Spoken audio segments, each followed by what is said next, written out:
Hi Flosstube, this is Cindy and I'm back to do my second video. I am so excited to show you what I've been working on since I did my first video.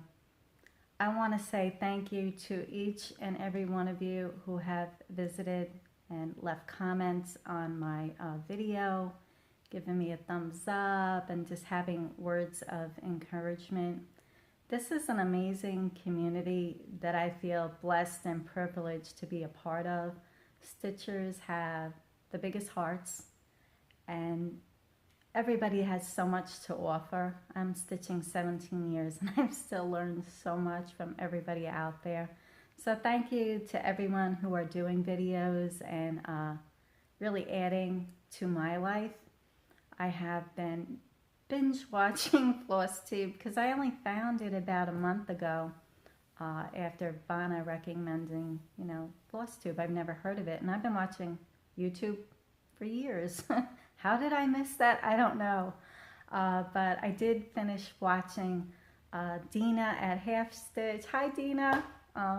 She is just the sweetest woman. I feel like I know her after watching all her videos. And I finished 3 pieces while watching Dina. So thank you, Dina, for inspiring me. And I always leave, when somebody leaves a comment, I try and respond to them. And I'm trying to watch all of the videos from everybody who left me a comment. And I'm working my way. I only have so many hours in a day and I work full time. So I will catch up eventually, like many of you are. And I do want to give a shout out to Buckeye. Hi! I found her videos last night and she's such a kind person and funny. I love her videos. We have a lot of the same stitching style and everybody has a different stitching style. So I do want to just say thank you so much to everybody out there who inspired me to do more and learn more, and that makes me a better stitcher. So the first thing I'm going to do is tell you a little bit about my kids. I know I really haven't talked a whole lot in the last video, but I have 3 children. They're in their 20s.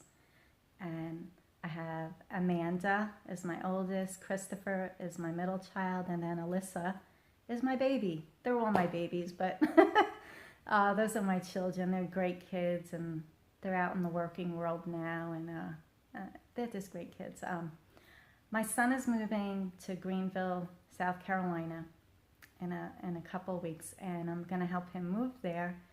And he'll be closer to me in Tennessee, so I'm excited about that. But I asked him, I said, would you be interested in learning how to cross stitch? I think he would be amazing at it. And he said yes. So I am so excited to show him cross stitch. And I just hope one of my kids does cross stitch so I can leave all my stash to somebody. We all have a lot to leave our kids. But I put together a little kit. I went to my local needle shop, which is Dixie Darling in Pigeon Forge, Tennessee. I'm very blessed and fortunate that I have a cross stitch store that's not too far from me. It's about 30-40 minutes depending on traffic. But I did go there the other day for supplies for me. And I put together a little kit for my son. Now I had to go into the store thinking like he does. And I'm like, what am I going to get him? What is my son like? Well, the best thing that I could think of is he loves Halloween. Now I do not, but he loves it. So I went over to the Halloween section and I said, what can I get him that's super simple and it'll be fun for him. So what I did is I put together a little kit, and the pattern I got is Lizzie Kate and says I can drive a stick. It's so funny. Now he said the saying's a little corny, but I said if he likes it, he could pick out whatever he wants. So this is the pattern. And it's a little witch, and it's cute. It's one color, black DMC, super easy. And I got him, I didn't want to get him linen because I think linen's too hard to learn on. And I did get him Ada. Now I got to say I was shocked at how nice this Ada is. It's soft. It's not that hard Ada you get in a kit. It's a beautiful color. And it's called Cipricio. and it's a picture this plus Ada, and it's soft, so it's beautiful colors, and it has, if you can see, it's different like browns and a little bit of rust in there, and that stitch on this is gonna look amazing. I did get him a little pouch. I got him, of course, some needles and a little needle minder. I did buy him a needle minder, and it's Halloween theme. I didn't get it though yet. I ordered it online, and I put that little kit together, so when he moves, I'll give it to him, and then, you know, when he has downtime at night after work, he could do this, and I hope he loves it, but he may not. So cross your fingers and toes, say a little prayer for me. I'm hoping he does like it, and it works out, and I'm gonna try and get the girls at some point, but we'll see. I mean, we all hope to pass, you know, our love for this stitching on to someone that we care about, or just friends, or inspire somebody else to try it, because it's quite an amazing hobby. I don't know, it relaxes me. This is my relaxation, other than walking and, you know, working out. That relaxes stress too. Now, I do want to say I have 1, 2, 3. I have 5 finishes since my last video. Now, these aren't large piece. I really do want to catch up on my Christmas tree ornaments this year, and that's the only goal I set for myself, and I don't even say how many pieces. I just do as I go. I don't have stitching goals because I'm a busy person. I don't like putting pressure on something that I love for me. I don't do social media. I know I do my blog and I'm doing this. I do not do Facebook. I do not do Twitter. I do not do Instagram. I know I'm so rare and unusual, but that's me. I'm always outside the box. I don't follow what a lot of other people do, and I've always been like that. And my son did try and get me to do Instagram. I did it for a day. And then it's just not for me. I work on a computer all day, and I don't like being tied to social media when I'm off work. Other than watching YouTube videos, I really don't like being on the computer. And I have a blog, and that, you know, that's enough. And this was stepping out of my comfort zone. So this I like because I feel it's interactive. The other just takes time and uploading, and you know, I'd rather spend time doing other things. So I'm going to get on to my finishes, which we all love. And the first piece I'm going to show you was from the Just Cross Stitch Ornament issue 2016. And as I was thumbing through that issue that I get every year, I saw this and I'm like, I have to do that. And it's so cute. It's called Winter. And it's the snowman, and it's hard to see without the glare. Let me see. There's a good bit. Do you see the sparkles in there?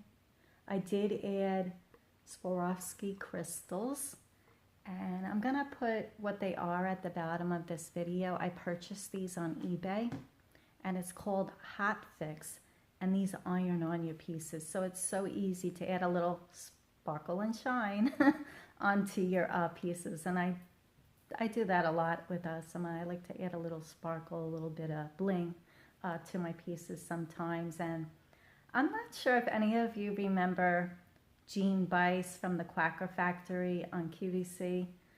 She always says, dress it up, sparkle and shine. And whenever I see something like that, I think of her. She passed away a couple of years ago, but she was a beautiful woman, and very positive, and you know, she had a whole line of sparkle clothing, but she was an amazing person.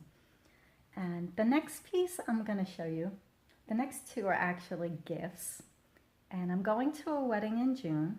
One of my friend's daughters is getting married, and I made them a little ornament, and I might make them another one. This isn't my favorite piece, but I did this on 40 count over 1. That's definitely always a challenge for me when it's super small like that, but they always look super pretty when they're tiny. But I did make the little, you could see I put in their date, and you could see the little birdies. They're so cute. It's a little cake. I like to say that decording and things like that. So I hope they like it. Commemorates their day anyway. And the next piece I did, my oldest Amanda's having a birthday next month, and I haven't done a piece for her in a while, so I decided just to do her a pretty little ornament with her initial on it.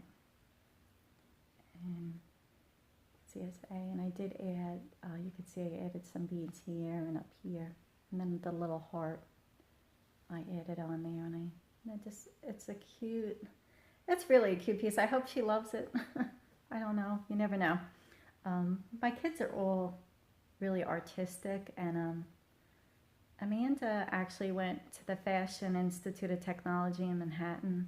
She's a graphic designer. I'm very proud of her. She's very artistic, and she does many different mediums.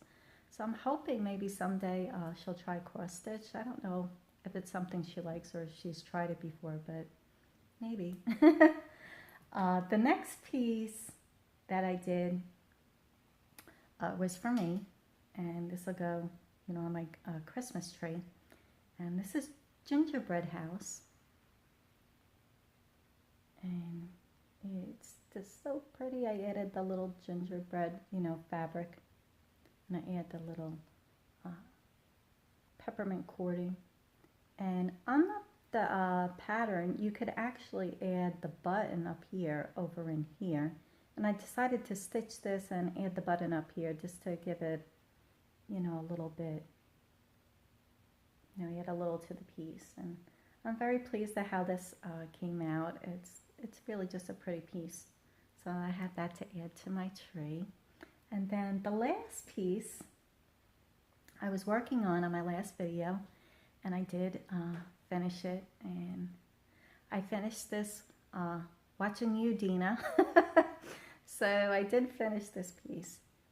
And I did add 2 Swarovski crystals. You could see the little bling there by the tail and in the middle of the rabbit. Now this piece I decided that I'm going to have framed. I could frame it myself, but I really want to give this piece a special frame. It has such beautiful colors in it, and display it. I just want to do something different, have it professionally framed, and that'll be done in the next couple of weeks. Once I bring it to the framer. It depends on how busy they are and how long, their wait list is. The next thing I want to talk about is when I first started stitching years ago, people were like, how did you get involved? Who taught you? Nobody taught me. I taught myself, and my kids were small at the time, and they're pretty close in age. So I had 3 kids, and then they always had a friend or 2. So there's always like 5 kids around, and I would let them play in the backyard, all gated in, and I would sit out on the deck and watch them. And I just decided I wanted to do something while I was sitting out there watching them. So I decided to pick up a stitching kit. And of course the kit I picked up was not something small. It was a big kit, and figuring, oh, this will be super easy. Oh, yeah, right. It took me a long time to finish that piece, but I gave that piece to my dad as a gift, and he has it hanging in his home. And I did go back to my blog, and I can share pictures of that first piece I did, and I'm going to put that at the end of the video. And that's one thing about the blog, is I could always go back and see what I did and download a picture, and I could share it. So I'm excited I can share that with you.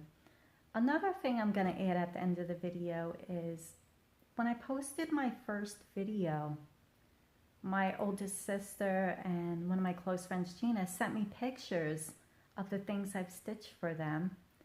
And some of them I forgot I even stitched, because I'm stitching so long, I forget how many pieces you do for people. And I'm going to add that at the end. It was so nice that they shared with me what I had stitched for them, and they love those pieces. So Gina has hers hanging in her house, and my sister has her pieces. So it's nice to know that what love you put into the pieces, other people do appreciate that you give it to.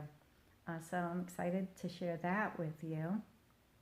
And the last thing, I'm going to tell you a story about a great needle worker. He did needlepoint, and that was Grandpa Sam. It's on my father's side, and it was my grandmother's second husband. So he was just an amazing needle pointer. He did big pieces, and he was meticulous about his stitching. The front of his piece and the back of the piece, you could hardly tell the difference. He was extremely neat, not like me. I don't care about the back of my piece, although I don't want it all matted and knotty, but he was an amazing stitcher. And when he passed away, what my dad did is he displayed these pieces in the wake of the room, around the room, and he was there, and it displayed his art. And I thought that was the coolest thing I had ever seen at a wake. And I'm like, I want that.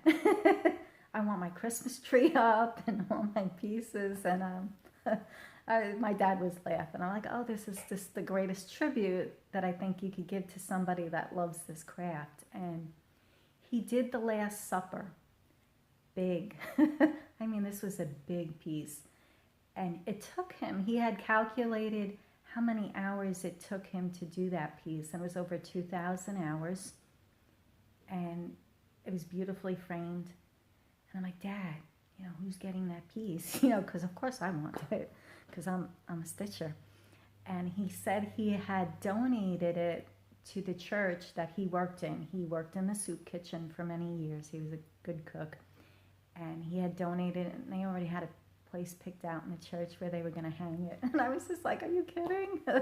He's giving it to the church.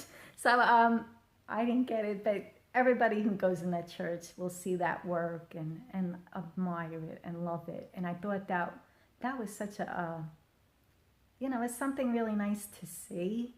He had a couple of other pieces, and he had sisters and stuff that each got a piece and stuff like that. And I didn't get one bit. I tried. I did try. And he had the pieces in the back of his car. I'm like, Dad, it's in the car. You know, I was like, and my dad was laughing because only a stitcher could understand. Of course I wanted that piece, but it's okay that it's displayed in a church somewhere. Other people will enjoy that piece and, you know, take in its beauty. And I'm going to share pictures of that at the end of the video.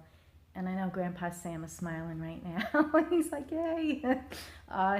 He was just an amazing person and a great stitcher. And I'll see him again someday. But that's my story about Grandpa Sam. So that's the only member in my family that stitches. And my other two sisters quilt. But that's what I have in my family, and hopefully I add my son to that mix. I'm hoping he's one of those, you know, great male stitchers, but we'll see. Time will tell. The next story I'm going to share with you is, something I did. I call it my big bozo no-no moment. So that's a bozo no-no. All right, so we all have electronics, you know, the cell phone, the iPad, computer, and things like that. I work at home, and I have a big desk area. And I know I don't ever put my tea or water or anything on that area because you could knock it over and spill and, you know, disaster could hit. Well, sure. I have, well, most of you had, I've seen it, it's kind of funny. The Logitech, you know, I have the stand for the cell phone and the iPad, so you could just type and it's super easy on it. And of course, I don't know what I was doing. I was probably, you know, in between phone calls for work, and I ran and got a glass of water, and I put it on the edge of my desk, which I never do. I have a separate table where I put my stuff. And I hit it. I didn't even know I knocked it over until I saw water all over the floor. I'm like, what happened? And I looked at the Logitech, it was covered in water. I'm like, oh, that's not good. Thank God I was able to pull out my iPad, and my cell phone was a little bit further away. The Logitech didn't make it. I have to get another one. I was thankful that it wasn't my cell phone or the iPad. Those are much more expensive than, this is only $30 to $40, but if you could learn from my big bozo no-no moment, I'll pass that along. I've always told my kids, no water, no liquids around any electronics. which we all know, but of course I didn't follow that. I have a lot of bozo no-no moments, which I'll share with you. You could laugh at me, because I laugh at me. The last thing I'm going to leave you with is a couple of things. I'm going to include a pair of scissors for my son, and I'm going to show you how I store my scissors. Now, you're like, scissors? How many does she have? Well, I have a lot because I lose them. I live by myself. I still lose my scissors, and I still lose my readers, my magnifiers. I'm like, where did they go? I need one for like every room. So I do have, it's called a frog, which is great for us frogging. And these used to be used for floral. You put the flowers in them and stuff, but this is a little one, and they have the holes, and I put all of my scissors here, and I just let it sit on the desk, so when I need a pair, I just grab a pair. And then if I can't find the other pair, I'll eventually find it at some point. And these I find in antique stores. Now the little one I found for $3, yay, it was a bargain. And this is a much larger one, and this was $9. Usually they go for about the $9 range, but this is a big one. They're glass, and you know, I use them. I do get use out of them and value out of them. So take a look around in those antique stores. You'll probably find some. And it's funny, it's called a frog, because when I go to get my scissors, I'm usually frogging something other than just cutting my floss. And the last thing I'm going to leave you with, I'm stitching 17 years. I don't do a whole lot of big pieces because I don't have a lot of time to do them. I don't own a heaven and earth design, although they're beautiful. And maybe this year, after watching all of you and giving me inspiration, I do have one I've been looking at, and I might jump into that field maybe this year. We'll see. I did purchase my first Mirabilia pattern, and when I was looking for a pattern to do, I wanted to pick up something that was personal for me, and they have a lot of beautiful pieces. And when I saw this piece, I'm like, oh, that's so me, and it just fit, and it was like, pick me, please. So I did pick this piece, and it's called Tree of Hope. And the colors, of course, that I navigate to are the greens and the blues, and it's two girls, and it's the Tree of Hope. And the reason why I picked out this piece is when I went through my trials, hope and faith is what I held on to get you through those hard times. And this piece will have so much meaning to me. And it's not a super large piece. This, I feel, is doable for me with the time that I have to dedicate to stitching.